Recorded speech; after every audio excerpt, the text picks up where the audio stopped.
जैसे फीस मिलती है, उनको मंत्री पद मिला, उसकी फीस मिली, वैसे वकालत करते हैं। राजा के बारे में, राजा आरोपी है, आरोपी है। जब 2 महीने तुम्हारे बाजू में बैठा था तो कैबिनेट कलीग था, तब प्रधानमंत्री उसको माननीय मंत्री महोदय राजा साहब कहते थे, और जब उसका बाजा बन गया तो आरोपी बन गया। ये सब बात किसी एक व्यक्ति का नहीं है, ये कांग्रेस पार्टी भ्रष्टाचार में शामिल है। और प्रधानमंत्री कल कह रहे कि हम विपक्ष के गड़े मुर्दे उखाड़ेंगे। अरे क्या ताकत है तुम में, डरते क्यों हो? भारतीय जनता पार्टी बुज़दिल लोगों की पार्टी नहीं है। प्रधानमंत्री, तुम में जितनी ताकत है उतना निकाल लो, हम लड़ने के लिए तैयार है। हम किसी बात की चिंता नहीं करते, हमारा दामन साफ है और हमारे घर में कांच की खिड़कियां नहीं है। जानबूझकर हमको पता है कि हमको किस प्रकार से बदनाम करने की कोशिश कर रहे हैं। हम तो कफन बांधकर निकले हुए हैं, लोगों को डरा रहे।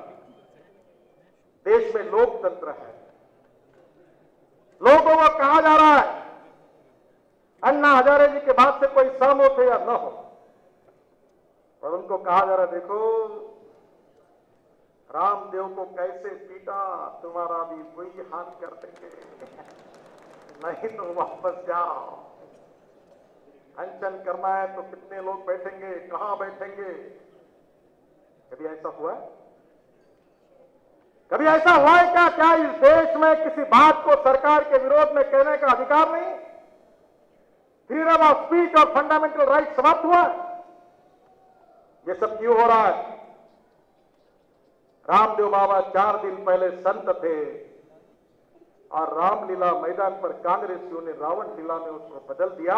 निहत्थे लोगों पर जिस प्रकार से पीटा, उसका जवाब दो, आपने ये क्यों किया? भगवे कपड़े पहने हुए संतों को कपड़े छोड़ छोड़कर उनको पीटा, मां बहनों की बेइज्जत कराई, पेंडाल पर अश्रु गैस छोड़कर अंगार लगा दी, छोटे बच्चे मां बहनें कुचले गए। उसमें से एक भी व्यक्ति ने हाथ में पत्थर उठाया था क्या? ये तो बताइए। एक ने भी सरकार के खिलाफ कोई मुर्दाबाद का नारा दिया था? ये बताइए। क्या इस देश में निहत्थे लोगों को इसलिए पीटा जाएगा क्योंकि वो सरकार के खिलाफ ये कह रहे कि भ्रष्टाचार मिटाओ?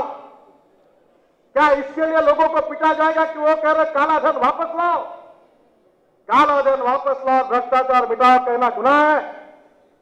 तो मनमोहन सिंह जी, आप पार्लियामेंट में बिल पास करके कानून बना दो कि इस देश में जो व्यक्ति सोनिया जी के खिलाफ, कांग्रेस के खिलाफ, मनमोहन जी के खिलाफ, उनके मंत्रिमंडल के सहयोगी के खिलाफ, भ्रष्टाचार के खिलाफ, काला धन के खिलाफ बोलेगा, उसको हम अंदर कर देंगे। ऐसा कानून बनाओ। है हिम्मत आप में? ये लोकतंत्र है और धीरे धीरे लोकतंत्र की हत्या करके फिर से एक बार इमरजेंसी के लाइन पर कांग्रेस पार्टी जा रही है। देश के लोकतंत्र को खतरा है। 2 दिन पहले हम चंडीगढ़ में थे, फेडरल सिस्टम के ऊपर परिसंवाद हुआ। बादल साहब थे, डूमल साहब थे। किस प्रकार से हमारे राज्य सरकारों के साथ बर्ताव किया जाए, अन्याय किया जा रहा है। गुजरात में हमारे लोगों के साथ किस प्रकार का व्यवहार हो रहा है, झूठे मुकदमे बनाए जा रहे हैं, राष्ट्रभक्त लोगों को जेल में डालने का काम कर रहे हैं और आतंकवादियों के सामने उनको मिठाई बांटने का काम कर रहे हैं। ये कौन सी देशभक्ति, इसका परिचय कांग्रेस पार्टी दे? ओसामा जी, बड़ा गुस्सा आता। मैंने पूछा तुम्हारा कौन था ओसामा, तो बड़े चिल्लाते, ओसामा जी। क्यों सहन करेगी जनता?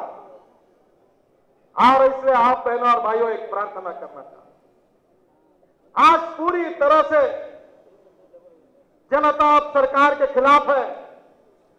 भारतीय जनता पार्टी पूरी ताकत के साथ संघर्ष कर रही है और वेंकैया जी ने जिस प्रकार से कहा कि आज जनता ने तय किया है कि काला धन जाहिर करने के लिए संकोच की कांग्रेस पार्टी इसलिए कर रही है कि कांग्रेस पार्टी को इस बात का पता है कि काला धन जिनका, उनकी अगर यादी अगर जाहिर हो जाएगी तो कांग्रेस पार्टी का मुंह काला हो जाएगा, वो दिखाने लायक नहीं रहेगा। इसलिए नाम जाहिर नहीं हो रहे हैं। हम लड़ेंगे, हम देश के लिए लड़ेंगे, हम देश के लोकतंत्र के लिए लड़ेंगे। खिलाफ लड़ेंगे और इसलिए हमको लड़ाई तो लंबी लड़नी है, पर इस लंबी लड़ाई में हमारी बात को लोगों को समझाना होगा, संगठन का विस्तार करना होगा, बूथ लेवल पर कार्यकर्ता इस विचारों से कटिबद्ध हुए कार्यकर्ताओं की टोली, मजबूत टोली बनानी होगी। हर मंडल में संगठन को शक्तिशाली बनाना होगा और आने वाले चुनाव में हमको ऐतिहासिक जीत हासिल करनी है। मैं आप सबसे प्रार्थना करता हूं कि आप आज यहां से जाकर संकल्प करिए कि जिस वार्ड में हम रहते हैं उसमें हमारे हर वार्ड में हमारी जीत होगी। ये भारतीय जनता पार्टी को जिताने का आह्वान मैंने स्वीकार किया है। मैं जिस पोलिंग सेंटर पर रहता हूं उस पोलिंग सेंटर पर मैं भारतीय जनता पार्टी को बढ़त दिलाकर रहूंगा। ये वचन मैं आज दे रहा हूं, ये संकल्प करके यहां से जाइए।